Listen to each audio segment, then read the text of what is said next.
जय श्री कृष्ण दोस्तों। प्रभु में चित्त कैसे और कब लगेगा, इसकी विधि स्वयं प्रभु ने श्रीमद् भागवतम में विस्तार से बताया है। प्रभु स्वयं अपने मधुर वाणी से कह रहे हैं, मद चित्ता सर्व दुर्गाणी मद प्रसादात तरिष्यसि। अर्थात जिस समय तुम मेरा आश्रय लोगे, मेरी शरणागति स्वीकार करोगे, मेरे में अपनापन कर लोगे, तब तुम्हारी चित्त की दशा मेरे में ही रहेगी। क्योंकि हमने जिनका आश्रय लिया है, जिसकी महत्व बुद्धि की है, जिनको अपना माना है, वही मेरा चित्त चिंतन करता है। उदाहरण से समझे, जब हम शरीर का आश्रय लेते हैं तब सांसारिक विषयों के तरफ ही हमारा चित्त दौड़ता है।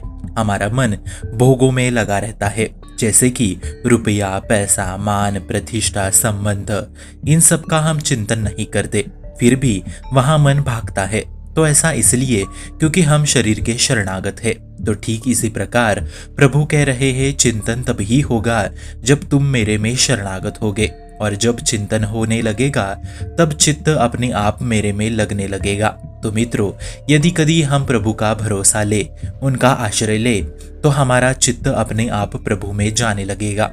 और जिस क्षण चित्त प्रभु में लगेगा, तब मद चित्ता सर्व दुर्गामी मद प्रसादा तरिष्यसि। तब तू मेरी कृपा से संपूर्ण विघ्न बाधा से, संपूर्ण दुखों से, आदि से तर जाएगा। तुझे कोई प्रयास नहीं करना पड़ेगा, केवल एक बात करनी है। तो क्या करना होगा? तो ये कि प्रभु की सिवा मेरा कोई दूसरा नहीं है, उस भावना को जन्म देना होगा। मैं सिर्फ प्रभु का हूँ। यदि आप इस भावना को स्वीकार करेंगे तो बहुत जल्द आप परमानंद में डूब जाएंगे। यदि हम अपने आप को गृहस्थ मान के, संसारिक मान के, स्त्री पुरुष मान के भजन करें, तब हमारा मन चित्त संसार के विषयों के तरफ ही भागेगा। इससे भजन नहीं हो पाएगा। हाथों में माला होगी, नाम मुख में होगा, पर मन संसार में भटक रहा होगा। इसीलिए भले माला न चले, भले नाम न चले, लेकिन चित्त प्रभु में समर्पित हो जाएगा। तब जब आपने प्रभु को अपना मान लिया, मेरा प्रभु श्री कृष्ण के सिवा कोई नहीं है, मैं सिर्फ प्रभु का हूँ, इसी से चित्त समर्पित होता जाता है। और जहाँ चित्त समर्पित हुआ, वहाँ आपके जितने दुर्गुण है, जितने दोष है, दुख है, ये सब प्रभु की कृपा से नष्ट हो जाएंगे।